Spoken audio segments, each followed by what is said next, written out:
मैं हूं आपकी टीचर मुबीना बारी और आप देख रहे हैं एफर्ट फॉर सक्सेस। मज़ीद वीडियोस और अपडेट के लिए आप हमारी वेबसाइट विजिट कर सकते हैं। उसके अलावा आप हमें हमारे फेसबुक पेज पर भी फॉलो कर सकते हैं। आज की इस क्लास में हम मैक्रो पे बात करेंगे। मैक्रो से हम कोई एक्शंस, कोई लिस्ट या कुछ भी न्यूमेरिकल डाटा या अल्फाबेटिकल डाटा रिकॉर्ड कर लेते हैं और उसको जहां चाहें इजीली मैक्रो को रन करके यूज कर सकते हैं और ये ऑप्शन हमारे लिए काफी सारा टाइम सेव करने की वजह बनता है।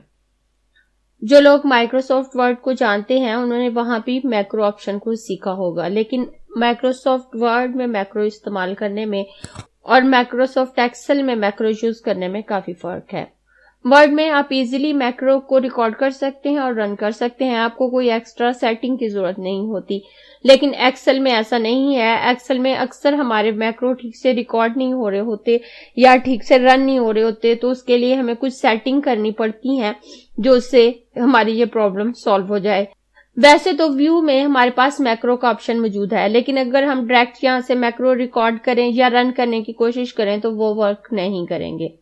मोस्टली हमें 3 तरह की सेटिंग करनी पड़ती है जिसके बाद हम अपने मैक्रो को इजीली रन कर सकते हैं। इसमें सबसे पहला जो स्टेप है वो है हमारी वर्कशीट की सेविंग का। अगर मैं फाइल मेन्यू में आऊं और सेव एज पे क्लिक करूं, कंप्यूटर को सिलेक्ट करते हुए ब्राउज ऑप्शन पे क्लिक करूं, तो आप देखें मेरी ये फाइल CH के नाम से एक्सेल वर्कबुक के तौर पे सेव है। कई दफा एक्सेल वर्कबुक में भी हमारे मैक्रो ठीक से रन कर रहे होते हैं, लेकिन कई दफा हमें प्रॉब्लम होती है उनको रन करने में।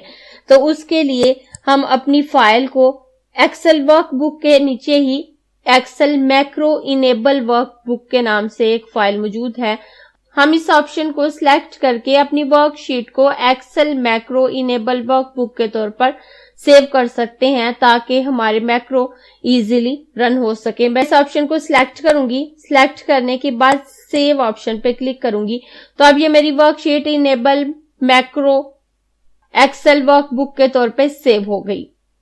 और दूसरी सेटिंग जो हमें करना पड़ती है मैक्रो को ठीक से रन करने के लिए, वो हमें अपने डेवलपर के टैब को शो करना पड़ता है और डेवलपर के टैब में से सेटिंग करनी पड़ती है ताकि हम अपने मैक्रो को ठीक से रन कर सकें। यहाँ हमारे टैब के साथ डेवलपर का टैब हमें शो नहीं हो रहा होता। उसे शो करने के लिए हम फाइल मेन्यू में आएंगे और यहाँ सबसे लास्ट पे ऑप्शन पे क्लिक करेंगे तो हमारे पास इस तरह की विंडो आएगी। यहाँ मैं कस्टमाइज रिबन पे क्लिक करूं और इसके इस साइड पे यहाँ डेवलपर का टैब मौजूद है और इस पे चेक नहीं लगा हुआ। मैं इस पे चेक लगाकर ओके करूंगी तो आप देखें यहाँ ये डेवलपर का टैब शो हो गया। अब मैं इस ऑप्शन पे आऊंगी तो यहाँ से मैक्रो सिक्योरिटी को इनेबल करूंगी और मैक्रो सिक्योरिटी आप एक दफा इनेबल कर लेते हैं। जब आप फर्स्ट टाइम मैक्रो रिकॉर्ड कर रहे होते हैं अपने सॉफ्टवेयर में तो वो फिर इनेबल ही रहती है जब तक आप खुद उस सेटिंग को चेंज ना करें। आपको हर रिकॉर्डिंग में मैक्रो सिक्योरिटी को इनेबल करने की जरूरत नहीं होती। मैक्रो सिक्योरिटी इनेबल करने के लिए मैं इस ऑप्शन पे क्लिक करूंगी तो आप देखें इनेबल ऑल मैक्रो पे चेक लगा हुआ है। अगर यहाँ पे चेक नहीं है, किसी और जगह पे है, तो आप इसको चेक करके ओके करेंगे तो आपकी मैक्रो सिक्योरिटी इनेबल हो जाएगी। ये होगी 2 सेटिंग। और उसके बाद तीसरी ऑप्शन जो है वो यूज रिलेटिव रेफरेंस है। जो पहली 2 सेटिंग मैंने आपको बताई हैं, अगर आप वो सेटिंग नहीं करते तो आपको अपने मैक्रो को रिकॉर्ड करने और रन करने में प्रॉब्लम होती है। लेकिन ये जो तीसरी सेटिंग मैं आपको बता रही हूँ यूज रिलेटिव रेफरेंस की, अगर आप इस ऑप्शन को सिलेक्ट नहीं करते तो आप जिस जगह पे मैक्रो रिकॉर्ड करेंगे आपका मैक्रो सिर्फ वहीं पे रन होगा, आप इसे किसी दूसरी लोकेशन पर रन नहीं कर सकते। मिसाल के तौर पे मैं इस सेल को सिलेक्ट करूंगी और रिकॉर्ड मैक्रो के ऑप्शन पे आऊंगी और यहाँ पे मैक्रो 1 नाम आ रहा है। आप इस नाम को चेंज कर सकते हैं, आप इसे चेंज करके कोई भी नाम दे सकते हैं। मैं इसे चेंज करके SU नाम दे देती हूं। आप कोई भी नाम दे सकते हैं। उसके बाद नीचे शॉर्टकट की का ऑप्शन है। अगर आप शॉर्टकट की क्रिएट करना चाहते हैं तो कर सकते हैं। अगर आप ऐसे ही कोई भी अल्फाबेट या नंबर दबाएंगे तो कंट्रोल के साथ उसको प्रेस करने से आपका मैक्रो रन हो जाएगा। लेकिन अगर आप शिफ्ट भी ऐड करना चाहते हैं तो आप कैप लॉक को ऑन करते हुए किसी भी फिगर को दबाएंगे तो वो कंट्रोल प्लस शिफ्ट और प्लस वो की होगी जो कि आपने यहां रखी है। जैसे मैं इस सेल को सिलेक्ट करूं और सिलेक्ट करने के बाद कैप लॉक ऑन करूं, कैप लॉक ऑन करने के बाद मैं जी प्रेस करूं तो अब मेरे इस मैक्रो की शॉर्टकट की कंट्रोल प्लस शिफ्ट प्लस जी होगी। लेकिन मैं यहां से इसे रिमूव कर देती हूं। कैप लॉक ऑफ करके अगर मैं जी प्रेस करती हूं तो आप देखें कंट्रोल प्लस जी ही होगा। मैं इसे कोई शॉर्टकट की नहीं देना चाहती तो मैं यहां कोई की नहीं लगाऊंगी। उसके बाद स्टोर मैक्रो इन, यहां आप पर्सनल मैक्रो वर्कबुक के तौर पे इसे सेव करना चाहते हैं, न्यू वर्कबुक के तौर पे सेव करना चाहते हैं या दिस वर्कबुक के तौर पे सेव करना चाहते हैं। आप इसे न्यू वर्कबुक में अगर सेव करेंगे तो आपके मैक्रो किसी नई वर्कबुक में तो काम करेंगे लेकिन इसी वर्कबुक में वर्क नहीं करेंगे। लेकिन दिस वर्कबुक में सिलेक्ट करने से आपके मैक्रो इस वर्कबुक में काम करेंगे, चाहे उसमें कितनी ही शीट क्यों ना हो, वो हर शीट पे काम कर रहे होंगे। और पर्सनल मैक्रो वर्कबुक का ऑप्शन सिलेक्ट करने पे वो कहीं भी आप उनको यूज कर सकते हैं। मैं दिस वर्कबुक सिलेक्ट करूंगी और सिलेक्ट करने के बाद ओके करूंगी। उसके बाद मैं यहां पे आकर इक्वल लगाऊंगी, सम लिखूंगी, ब्रैकेट, रेंज सिलेक्ट करूंगी। रेंज सिलेक्ट करने के बाद ब्रैकेट क्लोज करके इंटर करूंगी तो मेरा आंसर आ गया। मैं यहाँ पे दोबारा आऊंगी और इसकी फॉर्मेटिंग भी कर देती हूं। मैं इसका कलर चेंज करके ब्लू कर देती हूं और इसके नीचे अंडरलाइन भी कर देती हूँ। ये मैंने इसकी फॉर्मेटिंग कर दी और उसके बाद मैं मैक्रो को स्टॉप कर सकती हूँ। मेरे पास ये नीचे छोटा सा बॉक्स नजर आ रहा है और अगर मैं इस पे अपना कर्सर लेके जा रही हूँ तो नीचे लिखा भी आ रहा है कि macro is currently recording, click to stop recording. मैं इसे यहां से भी स्टॉप कर सकती हूँ। अगर मैं डेवलपर के टैब में आऊं तो जहां पहले स्टार्ट रिकॉर्डिंग का ऑप्शन था वहां अब स्टॉप रिकॉर्डिंग का ऑप्शन आ रहा है। मैं यहाँ पे क्लिक करके इसे स्टॉप कर सकती हूँ। उसके बाद मैं व्यू में आऊं और मैक्रो ऑप्शन पे क्लिक करूं तो यहां भी रिकॉर्डिंग, स्टार्ट रिकॉर्डिंग की जगह स्टॉप रिकॉर्डिंग आ रहा है। इन तीनों ऑप्शन में से मैं कहीं पे भी क्लिक करके अपने मैक्रो की रिकॉर्डिंग को स्टॉप कर सकती हूँ। मैं यहां स्टॉप रिकॉर्डिंग पे क्लिक करूंगी तो मेरे मैक्रो की रिकॉर्डिंग अब स्टॉप हो गई। उसके बाद मैं इसे रन करना चाहूं तो मैं अपने इस सेल पे आऊंगी, मैक्रो के ऑप्शन पे आऊंगी और व्यू मैक्रो पे क्लिक करूंगी तो मेरे पास इस तरह की विंडो आती है और यहाँ पे मेरा मैक्रो मुझे नजर आ रहा है। कई दफा होता है यहाँ मैक्रो शो नहीं हो रहा था, उसकी वजह ये हो सकती है कि आपने यहाँ से जो सिलेक्शन किया है उसके अलावा कोई ऑप्शन यहाँ पे सिलेक्ट है तो आप उसी ऑप्शन को सिलेक्ट कर सकते हैं जो आपने सिलेक्ट किया था, लेकिन मोस्टली वो खुद से ही सिलेक्ट होता है। उसके बाद मैं इस मैक्रो को सिलेक्ट करके रन के ऑप्शन पे क्लिक करूं तो आप देखें मेरी ये सिलेक्शन वापस यहीं पे चली गई। ये मेरा मैक्रो सिर्फ इसी जगह पे रन हो रहा है। मैं आपको दोबारा दिखाती हूँ। मैं इस सेल को सिलेक्ट करूंगी, सिलेक्ट करके मैक्रो पे आऊंगी, व्यू मैक्रो पे आऊंगी और यहां से रन ऑप्शन पे क्लिक करूंगी तो आप देखें ये मेरी सिलेक्शन वापस यहीं पे चलेगी। उसकी वजह क्या है? क्योंकि मैंने डेवलपर के टैब से यूज रिलेटिव रेफरेंस को सिलेक्ट नहीं किया था। जब आप यूज रिलेटिव रेफरेंस के ऑप्शन को सिलेक्ट करते हैं तो उसका मतलब ये है कि आप जिस जगह का भी रेफरेंस इस सॉफ्टवेयर को देंगे ये मैक्रो वहीं पे रन होगा। लेकिन अगर आप इस ऑप्शन को सिलेक्ट नहीं करते तो आपका मैक्रो जस्ट उसी जगह पे रन होगा जो जगह आपने सिलेक्ट की है। अब मैं इस ऑप्शन को सिलेक्ट करती हूं तो इसका कलर डार्क हो जाएगा। आप यहाँ इस डार्क कलर से आइडिया लगा सकते हैं कि ये सिलेक्ट है। सिलेक्ट करने के बाद मैं दोबारा रिकॉर्ड मैक्रो पे आऊंगी और रिकॉर्ड मैक्रो पे आकर इसका नेम अपनी मर्जी से कुछ भी रख सकती हूँ। मैं इसे सम नाम दे देती हूँ और उसके बाद अगर शॉर्टकट की रखना चाहूं तो रख सकती हूँ। यहां से दिस वर्कबुक रहने देती हूँ और ओके करूंगी। ओके करने के बाद मैं इक्वल लगाऊंगी, सम लिखूंगी, ब्रैकेट लगाकर रेंज दूंगी, ब्रैकेट क्लोज करके इंटर दबाऊंगी। इंटर दबाने के बाद मैं वापस सेल को सिलेक्ट करके होम मेन्यू पे आऊंगी और इसकी फॉर्मेटिंग में मैं इसके फॉन्ट कलर को रेड कर दूंगी और इसके नीचे डबल अंडरलाइन लगा दूंगी और उसके बाद मैं अपने मैक्रो को स्टॉप कर दूंगी। मैं इस ऑप्शन पे क्लिक करूं तो मेरे मैक्रो की रिकॉर्डिंग स्टॉप हो जाएगी। ये मैंने मैक्रो रिकॉर्ड कर लिया। अब अपने मैं नेक्स्ट सेल पे आऊंगी और व्यू के टैब में आकर मैक्रो ऑप्शन पे क्लिक करूं और व्यू मैक्रो पे क्लिक करूं तो आप देखें 2 मैक्रोज जो मैंने रिकॉर्ड किए थे यहां शो हो रहे हैं, SU और सम। जब मैंने SU को रिकॉर्ड किया है तो मैंने यूज रिलेटिव रेफरेंस को ऑन नहीं किया था, इसलिए मेरा मैक्रो सिर्फ इसी जगह पे रन हो रहा था जिस पे मैंने इसको रिकॉर्ड किया है।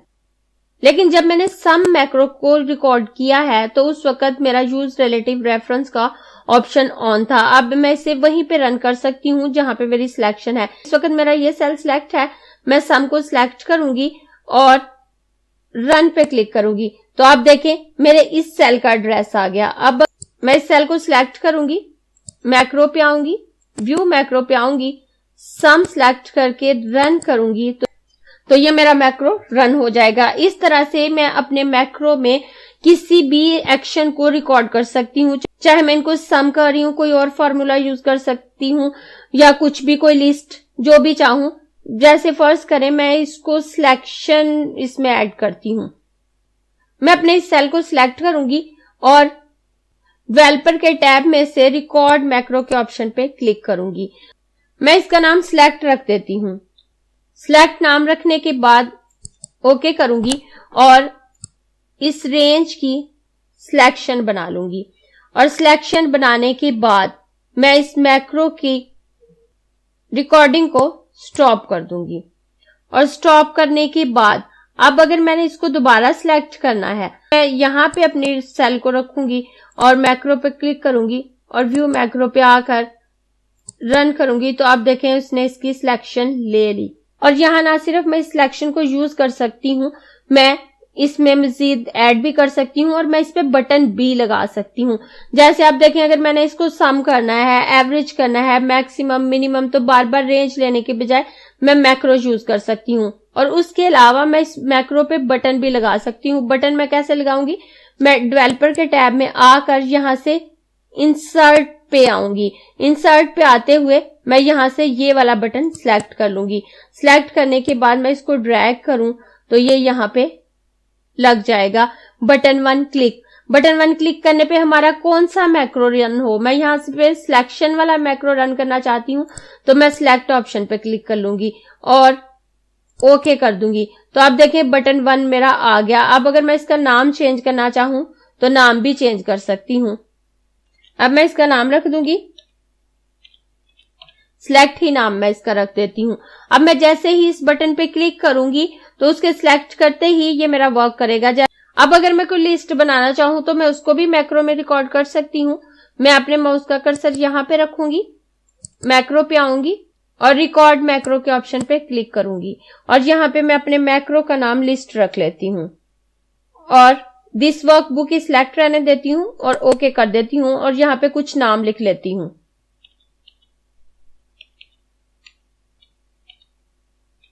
और उसके बाद मैक्रो स्टॉप कर देती हूँ। स्टॉप करने के बाद अब यही लिस्ट अगर मैं किसी दूसरी जगह यूज करना चाहती हूँ, मैं यहां पे आऊंगी, मैक्रो ऑप्शन पे क्लिक करके व्यू मैक्रो पे आऊंगी और यहां से लिस्ट नाम के मैक्रो को सिलेक्ट करके रन करूंगी तो आप देखिए वहीं पे वो लिस्ट आ गई जहां पे मेरे माउस का कर्सर था।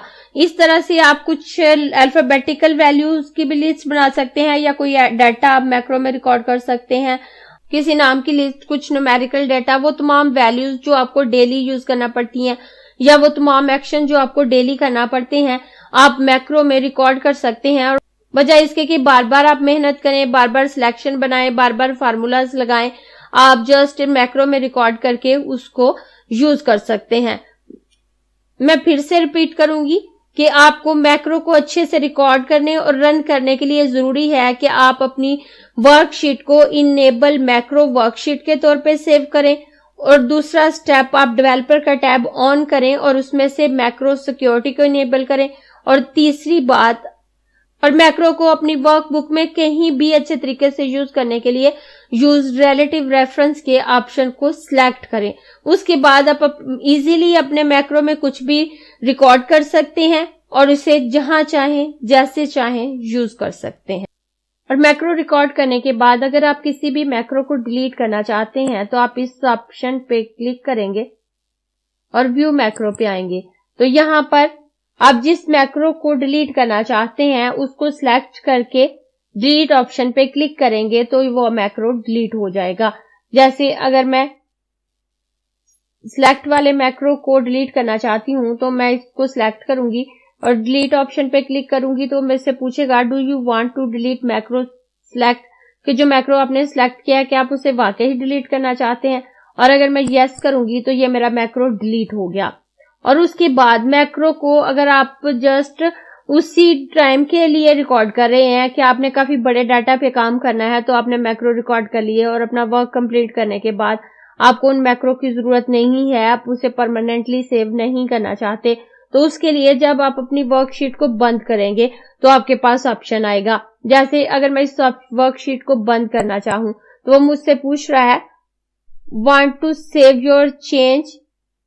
अगर आप अपने मैक्रो को परमानेंटली सेव करना चाहते हैं तो आप सेव ऑप्शन पे क्लिक कर दीजिए, और अगर आप अपने मैक्रोज को परमानेंटली सेव नहीं करना चाहते तो आप डोंट सेव के ऑप्शन पे क्लिक कर देंगे तो आपके मैक्रो नेक्स्ट टाइम के लिए वर्क नहीं कर रहे होंगे। लेकिन अगर आप सेव कर लेंगे तो वो आपकी परमानेंटली सेव हो जाएंगे जब तक कि आप खुद उन्हें डिलीट नहीं करते। इस तरह से आप मैक्रो ऑप्शन को इजीली यूज कर सकते हैं। अगर आपको ये क्लास पसंद आई है तो लाइक कीजिए, अपने दोस्तों के साथ शेयर भी कीजिए ताकि वो भी सीख सकें। आप अपने क्वेश्चंस और व्यूज नीचे कमेंट बॉक्स में लिख सकते हैं। और अगर आपने चैनल सब्सक्राइब नहीं किया तो प्लीज सब्सक्राइब कीजिए ताकि आपको आने वाली वीडियोस का नोटिफिकेशन फौरन से मिल सके।